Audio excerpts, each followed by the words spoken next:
Coucou la famille, vous nous manquez tous, on va se retrouver très bientôt dans le Seigneur. Hello la famille, vous nous manquez. On vous embrasse bien fort. À bientôt. Bonjour l'église, on vous aime. Coucou, vous êtes. Coucou l'église, on vous aime. Et à très bientôt. Coucou l'église, on vous aime et à très bientôt.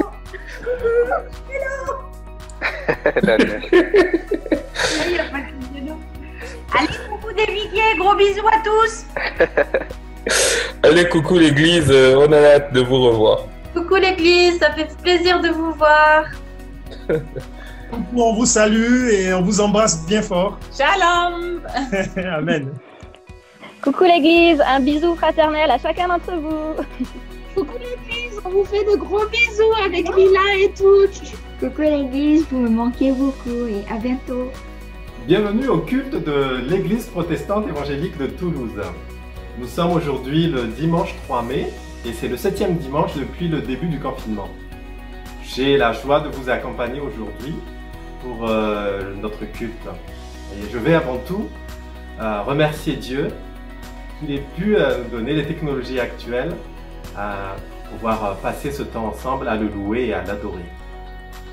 Donc, je voulais juste vous rappeler, parce qu'en préparant ce culte cette semaine, je me suis rendu compte que notre église cette année avait comme thème de grandir ensemble.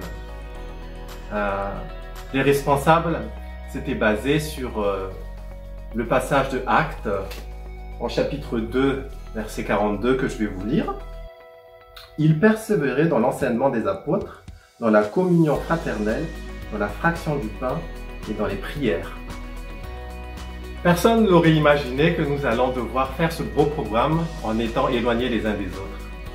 Mais gloire à Dieu, parce que finalement je me rends compte que malgré ce confinement, nous pouvons quand même, je pense, arriver à ce cible. Effectivement, aujourd'hui nous allons continuer à persévérer dans l'enseignement de la parole. Notre pasteur va nous donner sa prédication tout à l'heure. Mais aussi, si vous vous êtes rappelé, on avait décidé de baser un peu notre vie d'église sur 3 choses. Le culte du dimanche, merci Seigneur, nous sommes encore là aujourd'hui. Les groupes de maison continuent à se faire. Et d'ailleurs, je profite de ce moment pour, on va dire, encourager ceux qui ne sont pas encore inscrits à s'y mettre. En plus, maintenant, vous n'avez plus d'excuses, car il n'y a plus de problème de transport le soir, il n'y a plus de problème d'éloignement. Tout peut se faire via visioconférence. Alors, je vous invite à contacter l'un des responsables. On vous l'a rappelé assez souvent, je pense, depuis septembre, et de vous inscrire. Nous continuons à prendre ce temps autour de la parole ensemble depuis le début du confinement et aussi à prier les uns les autres. Et puis, dans ce verset, il parle aussi effectivement de la prière. Oui, le troisième, on va dire, la troisième colonne sur laquelle on voulait baser notre vie d'église, c'était les réunions de louanges et prières qu'on faisait une fois par mois. C'est vrai qu'on n'a pas encore eu l'occasion de le faire. Peut-être que c'est quelque chose qu'on pourra faire ultérieurement, parce que même si le confinement est censé se terminer le 11 mai, les rassemblements ne seront pas encore autorisés de ce que nous avons pu comprendre. Mais nous pouvons continuer à prier, encore une fois, notamment dans les groupes de maison. Et à la fin de ce culte, il y aura un Zoom qui sera ouvert. Vous avez dû normalement être informé à travers le newsletter, où nous allons prendre un temps tous ensemble à louer Dieu et aussi profiter de ce moment pour se saluer plutôt les uns les autres. Avant de commencer à louer le Seigneur, je vous invite à prier. Seigneur Jésus, nous te remercions encore pour ce jour supplémentaire que tu nous donnes. Nous te remercions car tu es ce Dieu souverain. Nous pouvons continuer à être ensemble entre les frères et sœurs, à te louer, à t'adorer et à écouter ta parole aujourd'hui. Nous remettons ce culte qui puisse être agréable et que tu puisses disposer chaque cœur, Seigneur, à te louer, à t'adorer. Te prions cela en ton nom précieux, Seigneur Jésus. Alors, avant de lancer le premier chant, j'ai juste une petite remarque. C'est vrai que ces derniers temps, nous avons pris l'habitude de choisir un chant pour les enfants pour démarrer le culte. Mais aujourd'hui, je vais vous demander un peu de patience les enfants.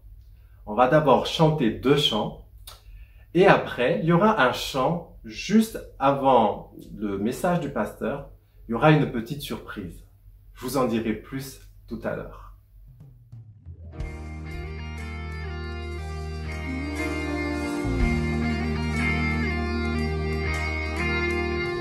Du plus haut des sommets, au fond des océans,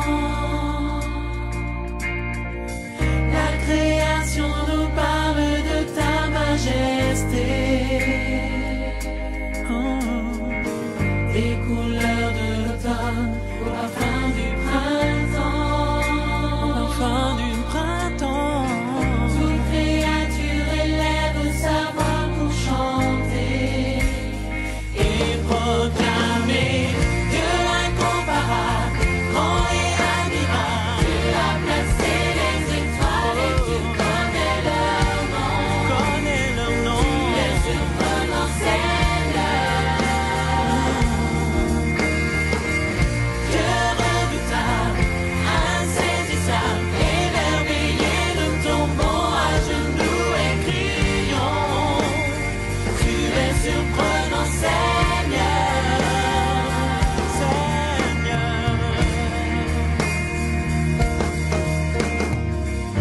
Qui a tracé la route aux éclairs dans le ciel, aux éclairs dans le ciel. Qui a vu les réserves de neige et de pluie. Qui a donné naissance à l'éclat du soleil. Mis le voile pour offrir la douceur de la nuit. Oh, quel mystère, Dieu incomparable, grand et admirable. Tu as placé les étoiles et tu connais leur nom. Tu es surprenant, Seigneur. Dieu redoutable, insaisissable, émerveillé, nous tombons à genoux et crions. Tu es surprenant, Seigneur.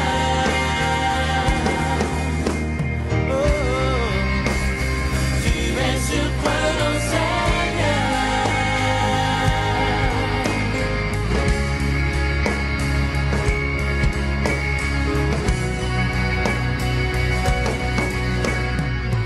Dieu incomparable, grand et admirable. Tu as placé les étoiles et tu connais leur nom.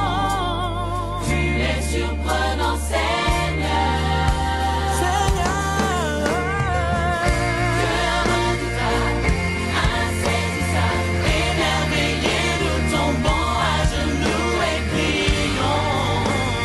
Tu es surprenant, Seigneur.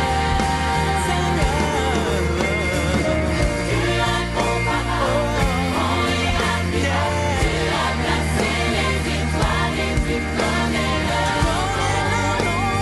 Tu es surprenant, Seigneur. Dieu redoutable, insaisissable, émerveillé, nous tombons à genoux et crions. Tu es surprenant, Seigneur.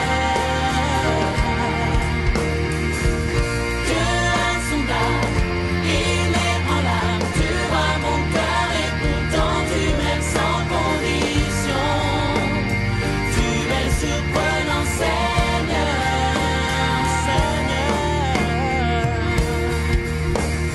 Tu es surprenant, Seigneur.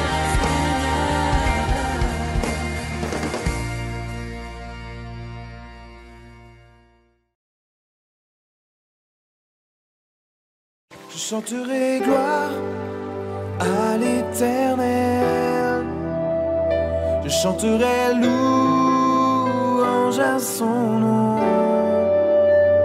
Je chanterai Dieu, mon essentiel. Je chanterai en l'honneur de son nom. Je viens t'offrir, Seigneur, ce que j'ai de meilleur.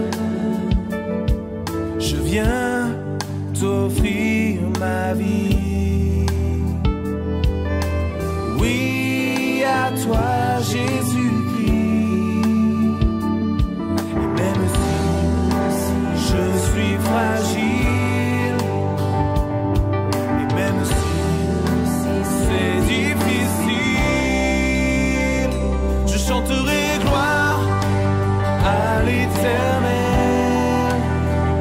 Je chanterai louange à son nom. Je chanterai Dieu, mon essentiel. Je chanterai en l'honneur de son nom. Je viens te dire, Seigneur, que tu es mon bonheur. Non, rien ne peut détruire notre bel avenir. Et même si je suis fragile, et même si c'est difficile, je chanterai gloire à l'Éternel. Je chanterai louange à son nom.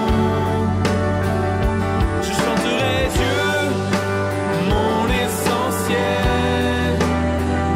Je chanterai en l'honneur de son nom. Toute ma vie, je redirai que tu as donné ta vie. Toute ma vie, je redirai que tu as payé le prix. Toute ma vie, je redirai que je ne vis que pour lui. Je chanterai gloire à l'Éternel.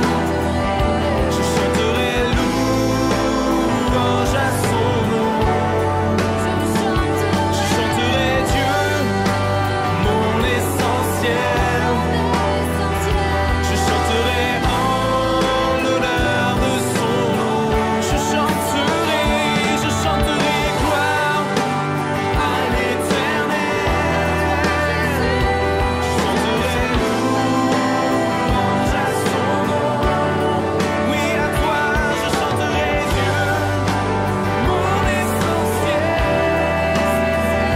Je chanterai en l'honneur de son nom. Je chanterai gloire à l'Éternel. Je chanterai louange à son nom. Oui, pour toujours. Dieu, mon essentiel. Mon essentiel. En l'honneur de son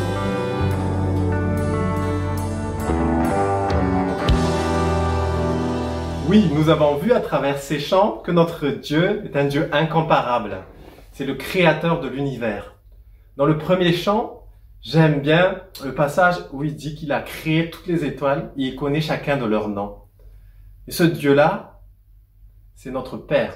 Nous allons maintenant passer au temps de la prédication avec notre pasteur. Mais avant, il y aura un chant qui va parler de ce même Dieu qui, en plus d'être souverain, d'être au-dessus de toute chose, est également un Dieu vivant, un Dieu qui est proche de nous, un Dieu qui nous aime. Nous pouvons aussi l'appeler notre bon berger. Alors, les enfants, j'espère que vous êtes encore là, parce qu'il y a une copine à vous qui a décidé de vous faire une surprise, parce qu'elle va interpréter un chant que nous connaissons bien avec son papa. À la suite de ce chant, notre pasteur va vous délivrer le message.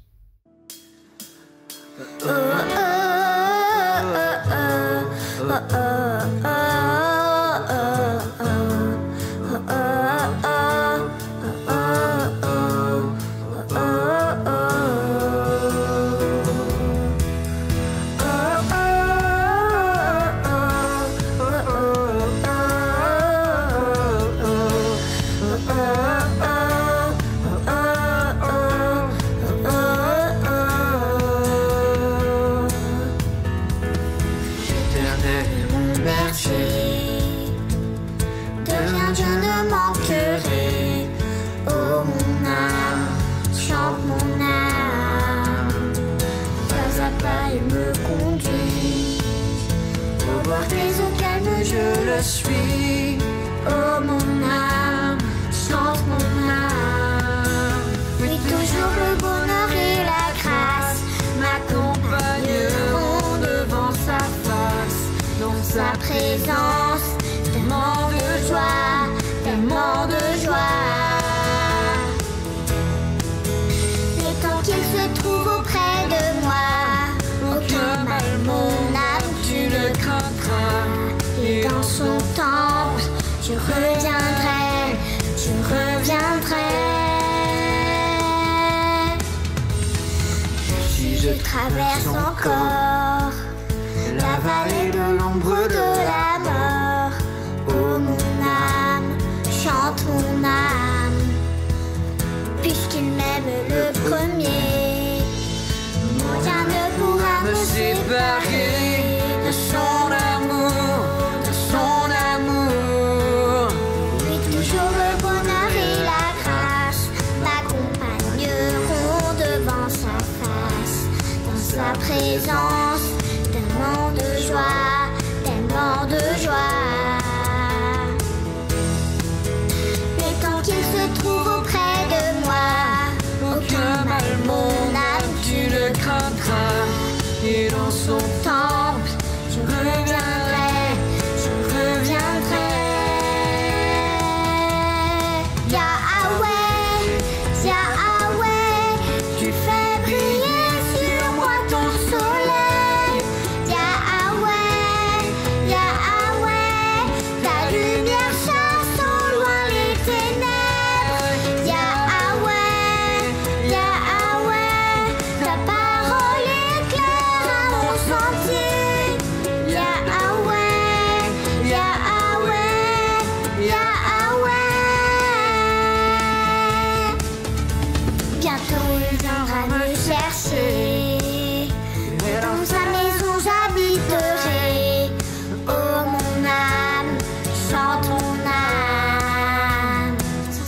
Jusqu'à son retour, l'âme chante son amour tous les jours, tous les jours. Oui, toujours le bonheur et la grâce m'accompagneront devant sa face, dans sa présence, tellement de joie, tellement de joie. Et tant qu'il se trouve auprès de moi, aucun mal, mon âme, tu le craindras. Et dans son temple, je reviendrai, je reviendrai. Yahweh, Yahweh, tu fais briller sur moi ton soleil. Yahweh, Yahweh, ta lumière chasse au loin les ténèbres. Yahweh, Yahweh, ta parole éclaire à mon sentier.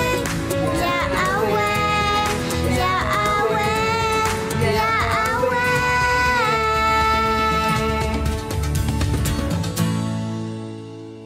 Bonjour chers frères et sœurs, nous sommes le dimanche 3 mai, après plusieurs semaines de confinement. Le Seigneur m'a mis à cœur depuis un certain temps de partager avec vous le psaume 23, du moins une partie du psaume 23. Ce texte est tellement riche et je le compare un petit peu avec la profondeur de la description de l'amour de Dieu en 1 Corinthiens 13, où comme une rose avec ses pétales magnifiques, on on regarde un peu chaque pétale qui compose ce portrait de l'amour, on a envie de remettre tout ensemble. C'est un peu la même chose avec le psaume 23. Ce matin, nous allons regarder que le verset 1, mais gardons-nous de ne pas regarder l'ensemble tôt ou tard et de remettre tous les morceaux ensemble. Mais comme ce texte est tellement riche, j'aimerais souligner, approfondir avec vous particulièrement le verset 1. Donc je lis le psaume 23 en entier, mais nous regarderons particulièrement le premier verset ensemble ce matin. Nous lisons le psaume 23. « L'Éternel est mon berger, je ne manquerai de rien. Il me fait reposer dans de verts pâturages, il me conduit près des eaux paisibles, il restaure mon âme, il me conduit dans les sentiers de la justice à cause de son nom. Quand je traverse la vallée de l'ombre et de la mort, je ne crains aucun mal, car tu es avec moi. Ta houlette et ton bâton me rassurent. Tu dresses devant moi une table en face de mes adversaires. Tu oins d'huile ma tête et ma coupe déborde. Oui, le bonheur et la grâce m'accompagneront tous les jours de ma vie et j'habiterai dans la maison de l'Éternel jusqu'à la fin de mes jours. Quel beau psaume, n'est-ce pas? J'aimerais qu'on puisse prier courtement, s'il vous plaît, pour remettre ce moment de la parole de Dieu entre les mains du Seigneur. Merci Seigneur de ta parole qui est une lumière sur notre sentier. Merci de ce privilège que nous avons ce matin de regarder le psaume 23. Merci de m'aider Seigneur à le partager avec toute simplicité et que Seigneur, ce verset, ce psaume soit un profond encouragement pour chacun de nous. Au nom de Jésus-Christ. Amen. Donc, nous allons regarder ensemble ce matin, l'Éternel est mon berger, je ne manquerai de rien.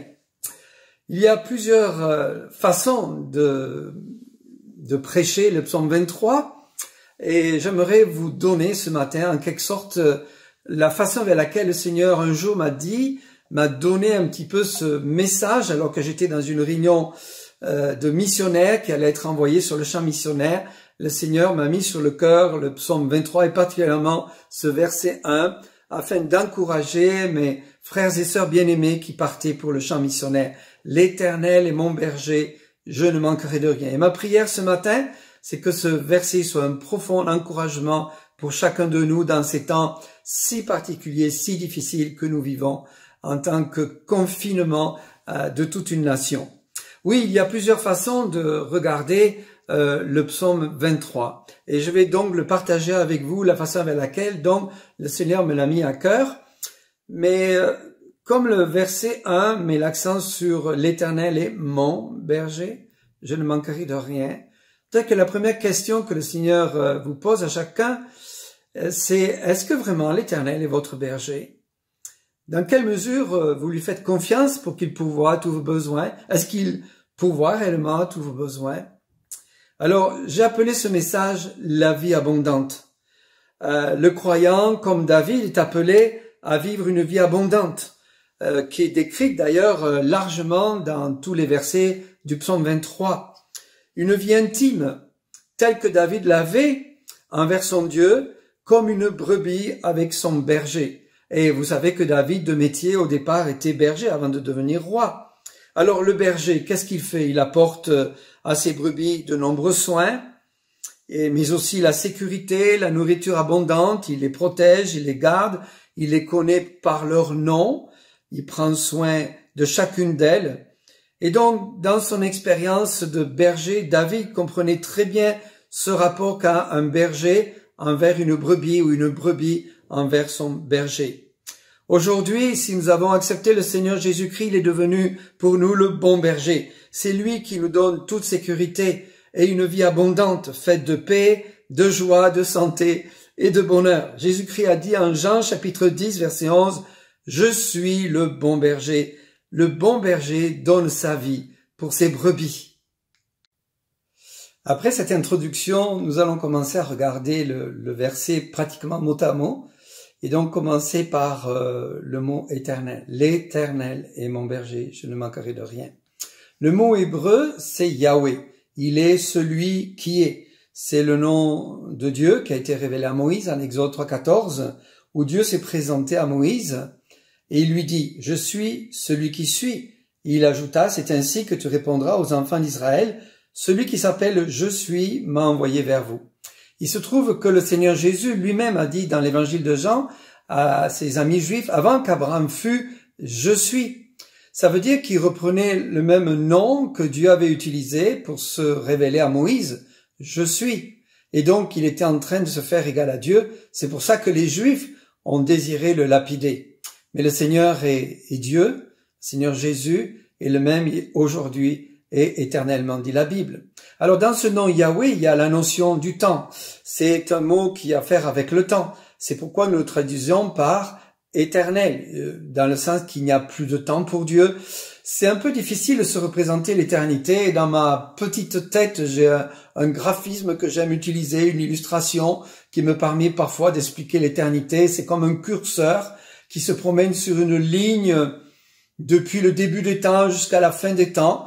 Et Dieu se promène sur cette ligne en voyant le passé, le présent, l'avenir. Rien ne lui échappe. Il est au contrôle de toutes choses. Donc, il connaît notre temps présent de confinement. Il connaît notre avenir et il connaîtra exactement quoi faire pour nous aider, pour pouvoir à tous nos besoins. En fait, il connaît le passé, le présent et l'avenir. Rien ne lui échappe parce qu'il est de toute éternité. Donc nous avons un Dieu en qui nous pouvons faire confiance, qui est éternel, maître du temps et des circonstances. Et c'est bon de savoir que celui qui connaît parfaitement notre temps est celui aussi qui pourvoira à tous nos besoins, peu importe les circonstances. Je voudrais prendre un instant pour vous expliquer, vous exposer quelque part plutôt, les noms composés de éternel, pour que nous puissions voir toutes les facettes de la richesse de ce nom. Il se trouve que le premier mot composé avec Yahweh se trouve en Genèse 2, verset 5, l'éternel Dieu, Yahweh Elohim, et cela fait avec la rédemption de l'homme. Vous savez, Dieu a toujours voulu racheter l'homme, le racheter de son péché, le racheter de sa perdition. C'est pour ça que dans l'Ancien Testament, il y avait des sacrifices qui étaient offerts afin que le sang soit versé pour expier, couvrir le péché des hommes. De même, Jésus-Christ a pris notre place à la croix et a couvert par son sang toutes nos iniquités. Un mot composé se trouve aussi en Genèse, chapitre 22, versets 13 et 14, c'est Yahweh Jireh.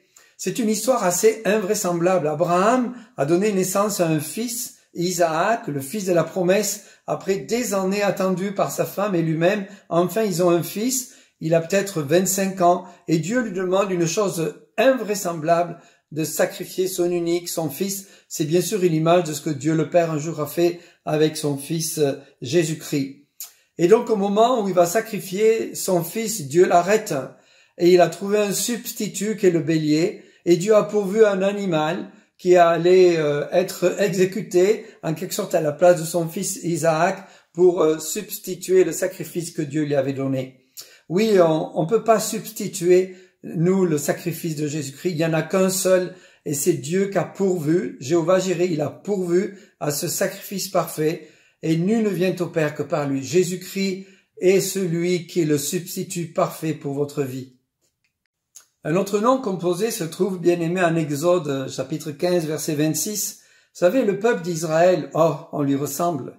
Il murmurait souvent, il était mécontent, il n'avait pas d'eau, donc ils ont vraiment étaient très amers en quelque sorte, et puis ils sont arrivés à un point d'eau où Moïse les a conduits, et puis il se trouvait que l'eau était amère, les eaux de Mara. Et là le peuple s'est mis en colère, mais Moïse a pris son bâton et a mis ce bois dans l'eau qui est devenue douce. Et vous savez, c'est une belle illustration de ce que Dieu fait lorsque on met la croix dans sa vie. Les eaux amères de notre vie, peut-être des blessures qu'on a eues deviennent des eaux douces par la transformation que Christ opère. Mais j'aimerais vous lire ce que Dieu leur dit finalement. Il dit, si tu écoutes attentivement la voix de l'Éternel, ton Dieu, si tu fais ce qui est droit à ses yeux, si tu prêtes l'oreille à ses commandements, si tu observes toutes ses lois, je ne te frapperai d'aucune des maladies dont j'ai frappé les Égyptiens, car je suis l'Éternel qui te guérit. Dieu a promis à Israël, son peuple, la guérison. Et le mot qu'il emploie ici, c'est Yahweh Rapha. Non seulement Dieu peut transformer l'amertume en douceur, mais aussi il peut guérir nos maladies par la foi. Si quelqu'un est malade, qu'il appelle les anciens, oui, il se trouve que Dieu, dans sa souveraineté, peut guérir. Parfois il guérit, parfois il ne guérit pas. Mais Jésus a la puissance de guérir, il l'a montré dans le Nouveau Testament, de même que l'Éternel dans l'Ancien Testament s'est manifesté pour guérir non seulement le corps de l'homme, mais aussi son âme dont il a tellement besoin de recevoir une profonde guérison dans son cœur. Bien-aimé, un autre mot composé se trouve cette fois-ci en Exode chapitre 17 et le nom composé est Yahweh Nissi, l'Éternel, ma bannière. Oh, ce serait tellement merveilleux de pouvoir lire tout le passage, mais c'est l'histoire d'une bataille entre Moïse et Amalek. Amalek attaque Israël à Réphidim. Et là, Moïse prie et on lui tient les mains élevées jusqu'à ce que la victoire complète puisse se faire. Et il a eu la victoire. Et Amalek représente tout ce qui est charnel, tout ce qui est ennemi de l'Éternel, ennemi dans ce cas-là d'Israël au départ. Et voilà ce que l'Éternel dit à Moïse d'écrire. Écris cela dans le livre pour que le souvenir s'en conserve et déclare à Josué que j'effacerai la mémoire d'Amalek de dessous les cieux. Moïse bâtit un autel, il lui donna pour nom l'Éternel ma bannière. Alors Josué combattait, Moïse priait intensément et quand il priait fort, la victoire lui était donnée jusqu'à une victoire totale. Et c'est dans la prière que nous trouvons aussi la plénitude de la victoire, l'Éternel ma bannière, ma victoire. Cela symbolise notre victoire contre l'ennemi, Satan, mais aussi contre la mort, je dirais contre le péché, contre le monde, contre notre chair, contre tout ce qui est du monde autour de nous qui pourrait nous empêcher de vivre dans la plénitude de Dieu. Oui, l'Éternel a déjà vaincu. Il a déjà vaincu la mort, il a déjà vaincu Satan, il a déjà vaincu le péché. Et c'est à nous, par la prière, en élevant les mains vers lui, à se faire nôtre cette victoire que Jésus-Christ a obtenue à la croix, car il a dit « Tout est accompli. Christ est notre victoire et nous pouvons le louer pour cela. » Un autre nom composé de l'Éternel, c'est Yahweh Shalom, Yahweh notre paix. Et cela nous est donné dans le livre des Juges. On lit « Gédéon bâtit là un autel à l'Éternel et lui donna pour nom l'Éternel paix. » Pourquoi bâtit-il un autel pour l'Éternel? C'est parce qu'il a eu une peur terrible. Il a rencontré l'ange de l'Éternel, on appelle ça une théophanie, la présence de Dieu sur terre. Il a eu une telle peur qu'il croyait mourir et Dieu lui accorde sa paix. Oui, nous avons une certaine crainte de Dieu, due à sa grandeur, sa magnificence et sa puissance, sa sainteté, sa pureté. Mais Dieu est prêt à nous donner sa paix, pécheurs que nous soyons, parce qu'il nous aime et nous avons un tel besoin de paix. Le monde a besoin de la paix. Il y a un tel chaos dans le monde aujourd'hui. Il y a des jalousies, il y a des guerres, il n'y a jamais eu autant de guerres depuis la Deuxième Guerre mondiale, alors qu'on croyait que ce serait la fin des guerres, en quelque sorte, la der des der. Oui, mais Jésus a dit tout simplement, en Jean 14, 27, « Je vous laisse la paix. Je vous donne ma paix, je ne vous donne pas comme le monde donne, que votre cœur ne se trouble pas et ne s'alarme point. » Voilà, Jésus, le bon berger, est prêt à nous donner sa paix. Avez-vous la paix du Seigneur dans votre cœur? Bien-aimé, un autre nom composé se trouve en Jérémie, c'est Yahweh, notre justice, Yahweh Tzidkenu. Il est écrit en Jérémie, en son temps, Judas sera sauvé, Israël aura la sécurité dans sa demeure, et voici le nom dont on l'appellera l'Éternel, notre justice. Oui, Israël survit, combat pour survivre, mais on sait, nous croyons, en lisant les prophéties de l'Ancien Testament, que seul l'Éternel, lorsqu'il sera reconnu en Jésus-Christ comme le Sauveur pour le peuple d'Israël, c'est lui qui va établir la justice. Ah oui, Israël a été souvent maltraité, et quelque part, il y aura une justice faite à toutes ces persécutions sur le peuple juif. Mais vous savez, nous avons aussi besoin, nous, d'une justice. Oui, la justice parfaite de Christ, celle qui était prophétisée en Jérémie, ce Jésus-Christ, ce Messie qui allait venir apporter la justice de Dieu en Israël, au travers d'une personne, au travers du salut en Jésus-Christ, et c'est la même chose pour nous. Toute notre justice est comme un vêtement souillé, dit la Bible, et c'est seulement par Jésus-Christ que nous sommes justifiés. Dieu nous voit justes à cause du fait que nous acceptons le Seigneur Jésus-Christ. Alors il devient Yahweh, notre justice. Le dernier nom composé de Yahweh se trouve en Ézéchiel. Je sais pas vous, mais quand je lis la Bible, et souvent je le fais avec mon épouse, ma chère épouse, j'ai hâte de terminer le livre d'Ézéchiel. Il y a tellement de choses que je trouve difficiles à comprendre, pour moi-même qui sont incompréhensibles. Il y a des visions, certes il y a des jugements de Dieu, mais le livre commence avec la présence de Dieu et termine avec la présence de Dieu. Le dernier verset du chapitre 48 du livre d'Ézéchiel se termine ainsi: et dès ce jour, le nom de la ville sera l'Éternel est ici. C'est une promesse de la présence de Dieu.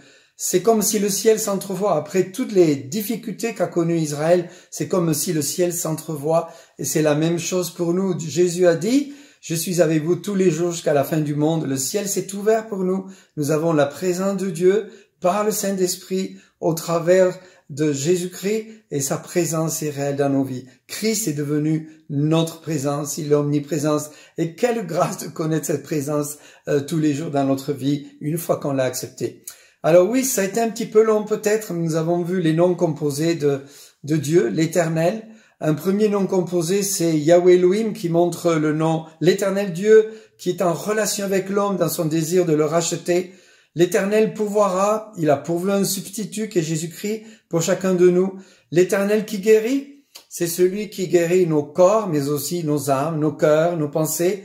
Il est aussi notre bannière, celui qui nous donne la victoire. Il est notre paix, c'est tellement précieux. Il est notre justice, Christ a été fait justice pour nous, et il est notre présence. Et pour tout cela, nous pouvons louer de tout notre cœur l'Éternel. L'Éternel est mon berger. Je ne manquerai de rien. Et nous avons tout cela rien que dans le nom de l'Éternel déjà. Alors nous pouvons vraiment le louer comme nous pouvons louer le Seigneur en qui nous avons tout pleinement. Nous venons de voir toute la richesse qui se trouve dans les noms composés de l'Éternel et de montrer qui est Dieu réellement, ce Dieu de l'Ancien Testament qui est déclaré comme le berger de David. L'Éternel est mon berger. Il est devenu la propriété de Dieu. Il est devenu celui qui est prêt à dépendre de Dieu, un Dieu tout-puissant. Mais ce qui est merveilleux, c'est que ce Dieu tout-puissant est vu comme un berger. Dans une relation intime avec son Dieu, David voit l'Éternel, ce Dieu terrible quelque part, comme un berger qui prend soin de lui.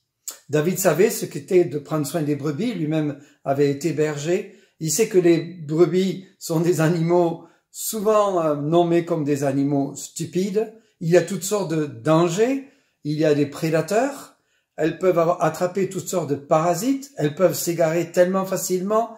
Donc constamment le berger prend soin de son troupeau et connaît chacune de ses brebis. Et c'est exactement ce que l'Éternel fait dans la vie de David. Dans cette relation intime, David voit Dieu, ce grand Dieu, comme son berger qui le garde, le conduit et prend soin de lui. Il suffit de regarder tous les autres versets du psaume 23 pour voir combien l'Éternel est le berger de David dans son expérience quotidienne. Mais l'Éternel, berger, n'est pas nouveau. David exprime en fait ce que Dieu avait déjà dit lui-même, qu'il était le berger d'Israël. Le peuple d'Israël était comme un troupeau pour lui. Même il dit à un moment donné qu'il est un Dieu qui est leur père. Bien sûr, ils se sont égarés. Et puis, à un moment donné, il déclare ceci: je chercherai à propos de la brebis ou des brebis, celle qui était perdue. Je ramènerai celle qui était égarée. Je penserai celle qui est blessée. Je fortifierai celle qui est malade. Dieu veut prendre soin de son peuple. Et bien sûr, il a pris soin de nous en envoyant son fils Jésus-Christ qui est devenu le bon berger. Mais avant de devenir un berger ressuscité, Jésus est devenu une brebis parmi nous, parmi les hommes. Et il y a un passage qui est bouleversant, qui se trouve en Ésaïe dans l'Ancien Testament, Ésaïe 53, qui dit « Nous étions tous errants comme des brebis, chacun suivait sa propre voie, et l'Éternel a fait retomber sur lui l'iniquité de nous tous. Il a été maltraité, opprimé, il n'a point ouvert la bouche, semblable à un agneau qu'on mène à la boucherie, à une brebis muette, devant ceux qui l'attendent, il n'a point ouvert la bouche. » Oui, Jésus-Christ s'est fait brebis pour nous. Il avait son Père comme berger et il a accepté d'aller jusqu'à la croix afin que nous puissions être sauvés. Il exprime cela clairement, son rôle de berger en Jean chapitre 10. Alors, laissez-moi vous donner quelques explications pour Jean chapitre 10, bien sûr en résumé. Mais tout d'abord, il dit qu'il est le berger qui va à la porte d'un enclos pour appeler ses brebis et qu'elles les suivent. Et nous pensons que cet enclos, c'est l'enclos des enfants d'Israël, mais il y a toutes sortes de croyances et beaucoup, je dirais, de religiosité, de pharisianisme, etc. Mais dans le cœur de certains juifs à l'époque de Jésus, il y avait ceux qui voulaient croire à la vérité, qui croyaient au Messie quelque part. Et lorsqu'ils ont entendu Jésus, l'ont suivi et sont devenus ses disciples.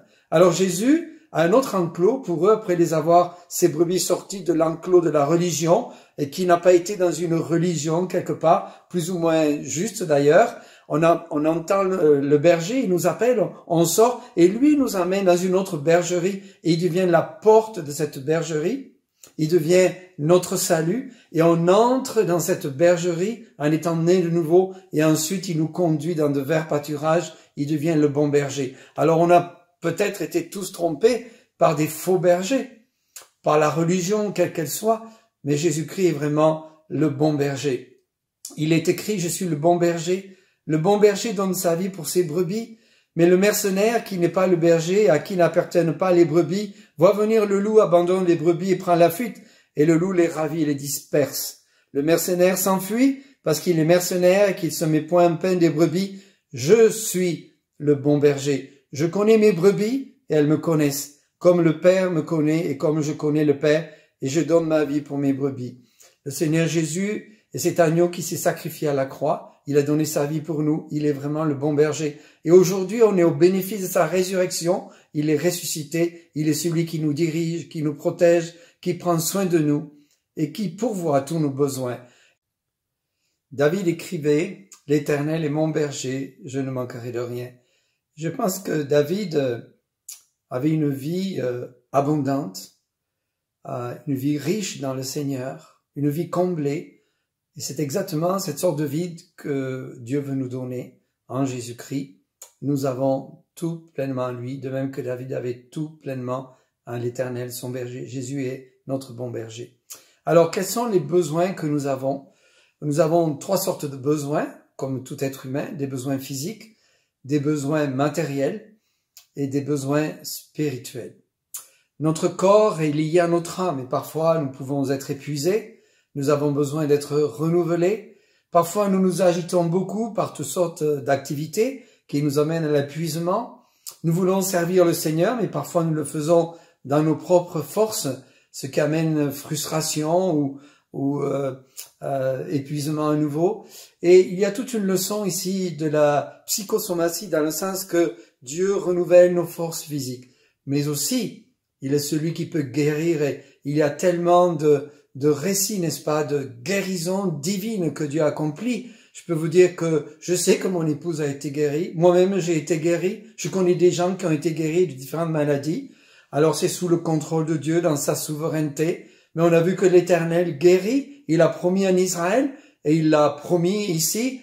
Et j'aimerais d'abord vous lire un texte qu'on trouve en Ésaïe qui dit « Ne l'as-tu pas appris? C'est le Dieu d'éternité, l'Éternel, qui a créé les cieux, les extrémités de la terre, et il ne se fatigue point, il ne se lasse point, on ne peut sonder son intelligence, il donne de la force à celui qui est fatigué, il augmente la vigueur de celui qui tombe en défaillance, et les adolescents se fatiguent et se lassent, et les jeunes hommes chancellent, mais ceux qui se confient à l'Éternel renouvellent leur force, ils prennent le vol comme les aigles, ils courent et ne se lassent point, ils marchent et ne se fatiguent point. Oui, le corps a besoin de repos, d'exercice, mais aussi d'être renouvelé. Notre corps est lié à l'âme et l'âme au corps, et nous avons besoin, dans le service de Dieu, d'être renouvelés. Et Ésaïe continue, car ainsi a parlé le Seigneur, l'Éternel, le Saint d'Israël, c'est dans la tranquillité et le repos que sera votre salut, c'est dans le calme et la confiance que sera votre force, mais vous ne l'avez pas voulu. Et c'est vrai que nous vivons dans un monde tellement agité que nous oublions de prendre le repos du corps, un repos sabbatique, où nous cherchons Dieu et nous reposons non seulement physiquement, mais nous trouvons la paix de Dieu, le repos de Christ en nous, renouvelé parce que nous en avons tellement besoin. Mais aussi, il arrive que certains aient besoin d'être guéris physiquement, et cela est possible. Et Jacques le prévoit, il dit, si quelqu'un est malade, qu'il appelle les anciens, il a la possibilité de l'onction d'huile. Pierre dit que c'est par ses meurtrissures que nous sommes guéris. Oui, il est possible d'être guéri par le Seigneur Jésus, en dépendance de lui. Des fois, il dit oui, des fois, il dit non, mais il guérit. Et il y a plusieurs cas que je connais de gens qui ont été guéris, pour lesquels on a loué le Seigneur. Nous avons tous des besoins matériels et ça fait partie de la vie que Dieu a voulu pour nous. Dieu connaît très bien notre vie sur cette terre et ses contraintes matérielles. Et je crois que Dieu veut combler nos besoins matériels à sa gloire. Alors bien sûr, selon ses priorités et sa volonté, Dieu nous appelle à ne pas chercher à nous enrichir, à chercher l'argent, à ne pas aimer l'argent. Mais Dieu a promis de nous combler par la foi. Nous demandons par la foi, nous recevons par la foi. Et il y a des merveilleuses promesses à ce sujet. Une première, je vous le lis en Philippiens. C'est Paul qui s'adresse aux Philippiens, qui pourvoyait ses besoins.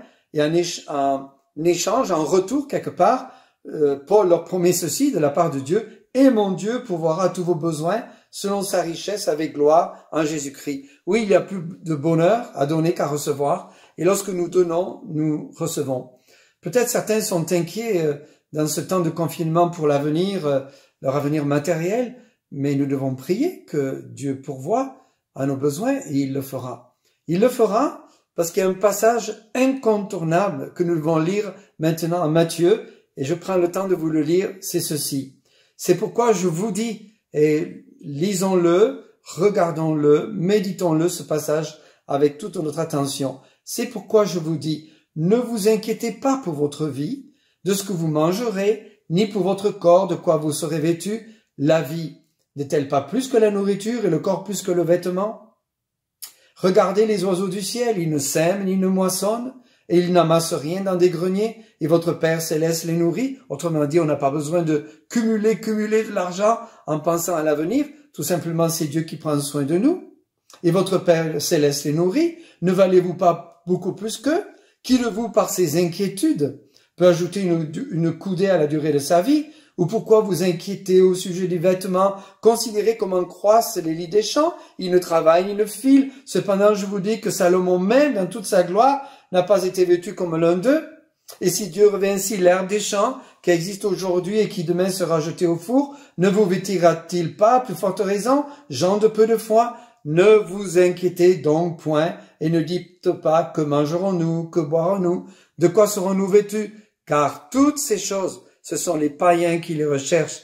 Votre Père Céleste sait que vous en avez besoin. Cherchez premièrement le royaume et la justice de Dieu, et toutes ces choses vous seront données par-dessus. Ne vous inquiétez donc pas du lendemain, car le lendemain aura soin de lui-même. À chaque jour suffit sa peine. J'ai au moins une illustration à vous donner à l'instant qui me vient à l'esprit. Enfin, c'est aussi dans mes notes, mais je me souviens, jeune marié, nous n'avions pas grand-chose. Dans notre appartement, nous avions un lit qui nous avait été donné, une table et des chaises qui nous avaient été données, quelques étagères qu'on avait, avec quelques planches et briques pour mettre tous nos livres. Nous avions vraiment pas grand-chose, mais nous étions heureux dans ce que nous avions, ma femme et moi. Toutefois, Dieu nous a appelés à un moment donné à le servir, de partir au Canada. Et j'avais l'occasion de jouer au tennis de temps en temps avec un ami juif dans un parc proche de notre domicile, et on s'était liés d'amitié. Et un jour que je me promenais dans ce parc, je pensais à notre avenir. Nous étions si peu riches. Nous avions si peu pour aller au Québec, nous ne savions pas quelle aventure nous attendait. Notre compte en banque avait vraiment très peu. On n'avait même pas l'argent pour déménager à Québec, alors que le Seigneur nous attendait là, nous avait appelés là. Et je me suis assis sur un banc. Et dans mon cœur, je disais cela au Seigneur. Je dis, Seigneur, nous partons, mais comment on va partir et qu'est-ce qui va nous attendre et etc. Et mon épouse était enceinte. Eh bien, Dieu m'a parlé par la grâce, par sa grâce. Vous savez, il est bon et il sait nous parler au bon moment. Il m'a dit, Michel, c'est moi qui t'ai appelé et c'est moi qui pourvoirai à tes besoins. Et ma chère épouse et moi, nous avons eu 6 enfants. Dieu a pourvu à tous les besoins de nos enfants, nos besoins encore. Dieu n'a jamais failli. Jamais. Je me souviens un jour, on a invité une chère amie missionnaire suisse au Québec. On l'a invitée un dimanche soir parce qu'elle était tellement heureuse d'être avec nous et ensemble dans la communion fraternelle. On a ouvert le frigo discrètement parce qu'on avait presque rien à manger. On lui a donné tout ce qu'on avait. Elle ne le savait pas. On a bien caché les choses. On a mangé joyeusement. Et le lendemain matin, on a eu toutes sortes de paquets devant la porte de l'appartement. Parce que Dieu est fidèle.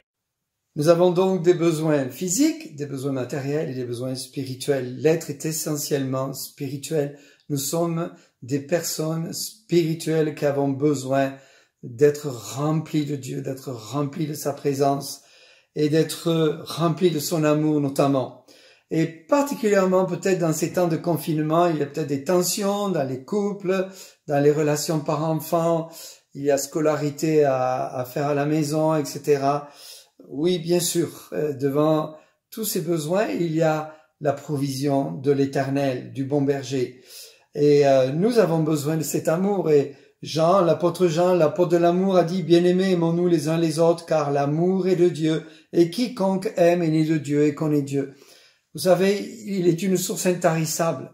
Quand nous réalisons dans notre cœur que nous manquons d'amour envers notre conjoint, nos enfants ou envers qui que ce soit, nous pouvons aller au pied des chutes du Niagara et se laisser remplir de la puissance de l'amour de Dieu. La puissance de l'amour de Dieu est merveilleuse. Je pense à cette jeune femme qui avait été recueillie dans une famille d'accueil en Belgique et qui espérait tellement être adoptée par cette famille, et cela est arrivé parce que Dieu est plein d'amour et Dieu a répondu à ses prières, et de même il est capable d'adopter quelqu'un qui vient à lui. Le Seigneur Jésus a dit « Venez à moi, vous toutes fatigués et chargés, et je vous donnerai du repos, le repos de Dieu, le repos spirituel. » Et nous avons besoin de ce repos, nous avons besoin d'amour, nous avons besoin de patience et de paix. La Bible dit « Ne vous inquiétez de rien, mais en toute chose faites connaître vos besoins à Dieu par les prières et les supplications avec des actions de grâce. Et la paix de Dieu qui surpasse toute intelligence gardera vos cœurs et vos pensées en Jésus-Christ. » Le Seigneur Jésus a dit « Je vous laisse la paix, je vous donne ma paix. Je ne vous donne pas comme le monde donne, que votre cœur ne se trouble point et ne s'alarme point. » C'est une belle promesse face à toutes les incertitudes du déconfinement. Ne vous troublez point, ne soyez point alarmés. Nous avons besoin aussi, même si nous sommes confinés, de garder notre compassion vers les âmes perdues, d'avoir un fardeau de prière pour nos bien-aimés qui ne connaissent pas le Seigneur, mais aussi nos voisins, nos collègues, et retrouver ce fardeau. La Bible dit, voyant la foule, Jésus fut ému de compassion pour elle parce qu'elle était languissante et abattue comme des brebis qui n'ont point de berger. Tant que le monde ne va pas vers Jésus, tant que une personne ne va pas vers Jésus, elle est comme une brebis égarée, sans berger. On a aussi un besoin de foi. La Bible dit, sans la foi, il est impossible de lui être agréable. Et c'est vrai qu'on a besoin de faire confiance, d'apprendre à faire confiance en Dieu. Mais vous savez, la confiance, c'est quelque chose qui s'acquiert, qui grandit. Plus on fait confiance, plus on voit l'exaucement de nos prières, plus on voit Dieu intervenir, plus on a foi, plus on croit Dieu capable, dans sa souveraineté, d'intervenir et de combler nos besoins spirituels et parfois nous protéger de l'ennemi qui fait la guerre à notre âme. On a parfois besoin d'orientation, de direction. On ne sait pas trop qu'est-ce qui va se passer après le confinement. Mais j'aime beaucoup ce psaume 25 et quelques versets, là rapidement lu. « Éternel, fais-moi connaître tes voies, enseigne-moi tes sentiers. Conduis-moi dans ta vérité, instruis-moi, car tu es le Dieu de mon salut. Tu es toujours mon espérance. Quel est l'homme qui craint l'Éternel? L'Éternel lui montre la voie qu'il doit choisir. Il y a parfois des orientations, des décisions à prendre. L'Éternel est là. Et sa parole est comme une lumière sur notre sentier. On a besoin de sa présence. Et Jésus a dit, voici. On a aussi besoin de sa présence. Et Jésus a dit, voici, je suis avec vous tous les jours jusqu'à la fin du monde. Sa présence est tellement précieuse, gracieuse, abondante, sécurisante. On a aussi un besoin d'affection. C'est vrai, on peut se sentir seul, loin de ses amis et familles, mais Dieu, quelque part, par sa paix, nous comble d'une affection, d'une émotion profonde de grâce et de bonté et de miséricorde. Et puis on a un besoin de joie, parce qu'il y a des choses qui nous attristent. On a un besoin d'apprendre à s'humilier, d'être humble face aux autres, devant Dieu d'abord, et puis de parfois demander pardon envers ses amis, frères et sœurs, de confesser ses péchés, de les abandonner, de croire au pardon de Dieu. Oui, on a besoin de toute la plénitude de Dieu. Et ne vous enivrez pas de vin, c'est la débauche, dit la Bible, soyez au contraire remplis du Saint-Esprit. Je termine en disant ce que Paul disait en Colossiens, nous avons tout pleinement en Christ. Oui, l'Éternel est mon berger, je ne manquerai de rien. Rien que par ce mot éternel, on a vu comment Dieu peut prendre soin de nous en tant que éternel et nous, brebis, petites brebis, tellement insignifiantes, tellement stupides, d'égarements parfois, de perdition. Mais Dieu est là pour nous conduire, d'abord pour nous sauver. Par Jésus est le bon berger, il demeure après celui qui nous dirige, celui qui prend soin de nous. Quel privilège d'avoir Jésus pour bon berger. Quel privilège d'avoir toutes nos ressources en Christ. Nos besoins matériels sont comblés, nos besoins physiques sont comblés, nos besoins spirituels qui sont quotidiens immenses sont comblés à cause de sa présence. Alors louons et remercions le Seigneur ce matin d'avoir découvert, si nous le connaissons, le bon berger. Et si quelqu'un d'entre nous, dans cet auditoire qui écoute ce message, n'a pas encore reçu le Seigneur Jésus-Christ dans son cœur, bien je vous invite à dire au Seigneur Jésus, Seigneur Jésus, je crois que tu es mort à la croix pour mes péchés. Je crois que ton sang a coulé, a été versé pour couvrir mes péchés. Je t'accepte, Jésus, comme sauveur. Je t'accepte comme bon berger. Je me confie en toi. Et si quelqu'un d'entre nous, croyant déjà, avait du mal à faire confiance totalement au bon berger, je vous invite encore une fois à vous consacrer, à renouveler votre confiance après ce message au Seigneur Jésus-Christ et à dire oui Seigneur, tu es le bon berger, j'ai confiance. Tu prends soin de moi, de tout mon être, corps, âme et esprit, et je te bénis et je te loue. Prions ensemble. Seigneur, je te prie en effet, si quelqu'un ne connaît pas le Seigneur Jésus, qu'il puisse prier ainsi, Seigneur Jésus, entre en moi, sauve-moi, donne-moi la vie éternelle, pardonne pour mes péchés, tu es le bon berger, je veux être une de tes brebis. Et si on a besoin d'être renouvelé dans la confiance en Jésus-Christ, alors c'est une occasion unique ce matin, encore une fois, de nous blottir contre son sein comme l'apôtre Jean et d'être renouvelé dans sa grâce, sa miséricorde. Oui, l'Éternel est mon berger, je ne manquerai de rien. Amen.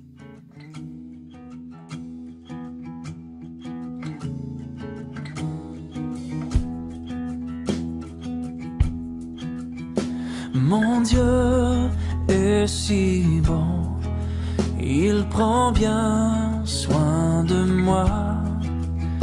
Ce Dieu si fidèle, sais-tu qu'il pense à toi? Il voudrait t'aider dans tes difficultés, mais il faut que tu viennes à lui tel que tu es. Dieu sait si bien ce qui te semble lourd, qui te fait mal, te trouble chaque jour. Il connaît tes besoins, ta peur du lendemain. Avec mon Dieu, tu sais tout ira bien. Oh. Il vit à jamais, c'est un Dieu tout-puissant. Il te répondra, viens à lui simplement. Quand tout semble noir, triste et désespéré,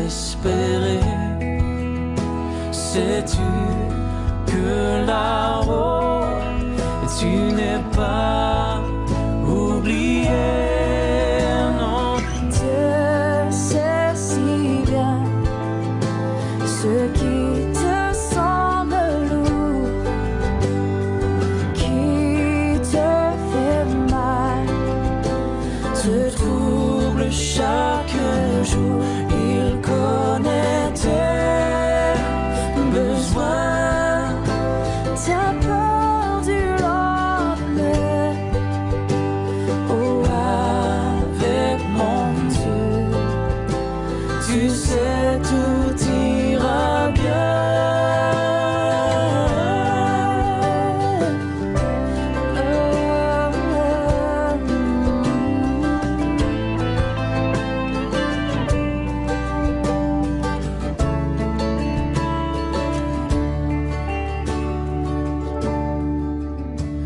Mon Dieu t'aidera, il conduira tes pas. Si tu veux marcher, te plier à sa loi, alors ne crains plus, tu peux compter sur lui, car il accomplira tout ce qu'il a promis.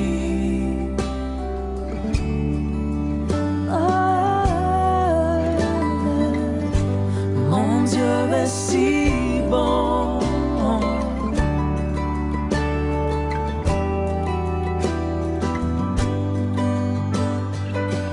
Il prend bien soin de moi et prendra soin de toi.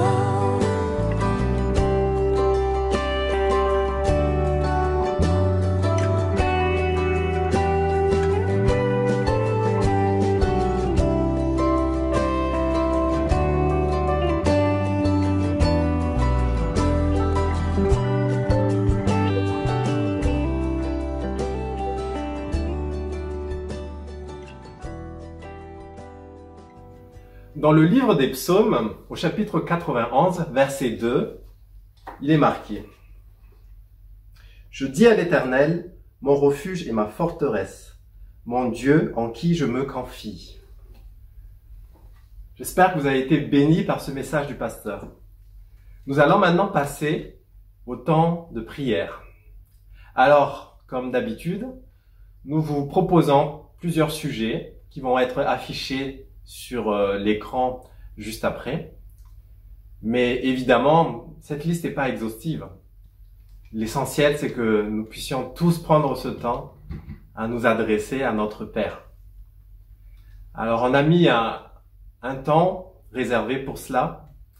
Mais évidemment, c'est l'avantage du culte en ligne. Si vous n'avez pas fini, après le temps qui est dédié à cela, vous pouvez mettre sur pause et continuer à prier notre Père.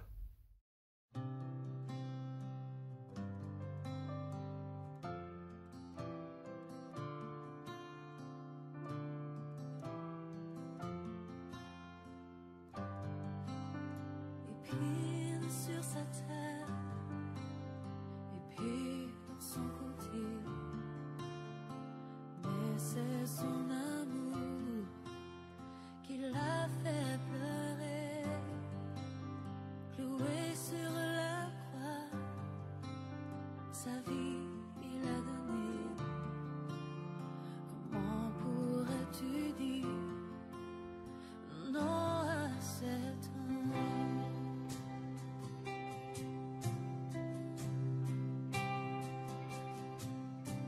Il est venu sur terre comme un petit enfant.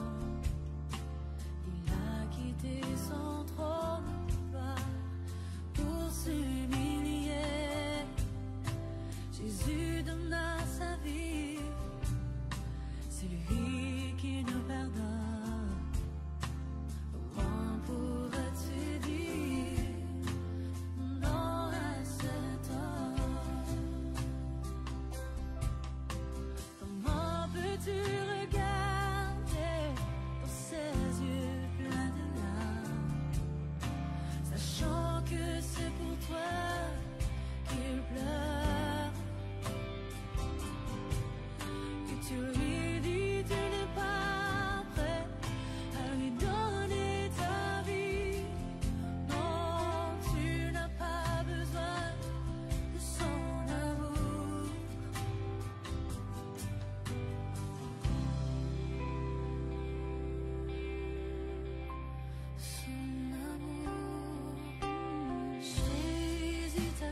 change pas.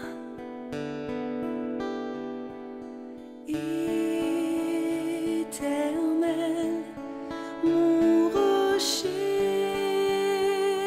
ma paix, Dieu puissant, je m'appuie sur toi.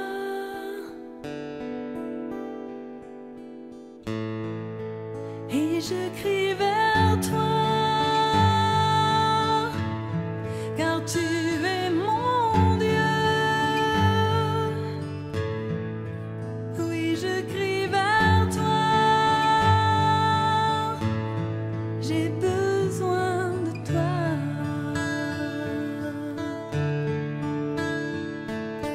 Dieu fidèle, tu ne changes pas.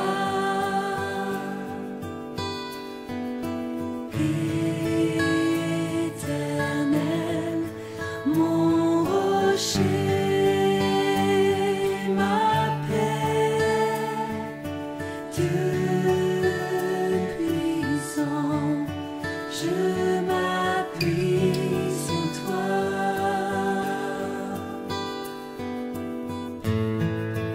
Et je crie vers toi,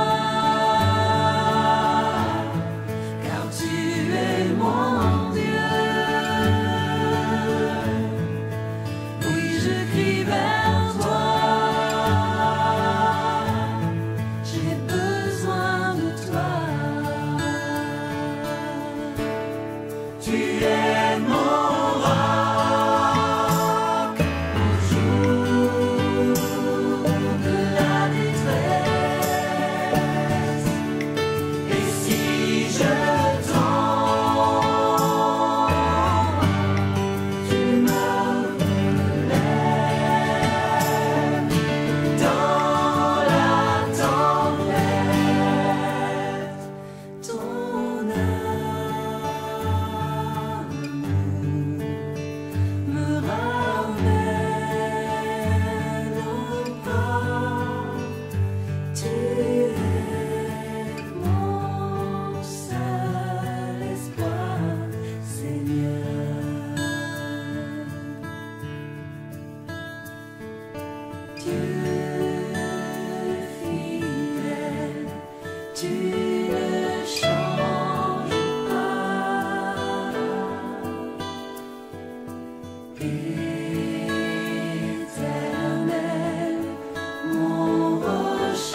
Nous arrivons à la fin de notre culte aujourd'hui.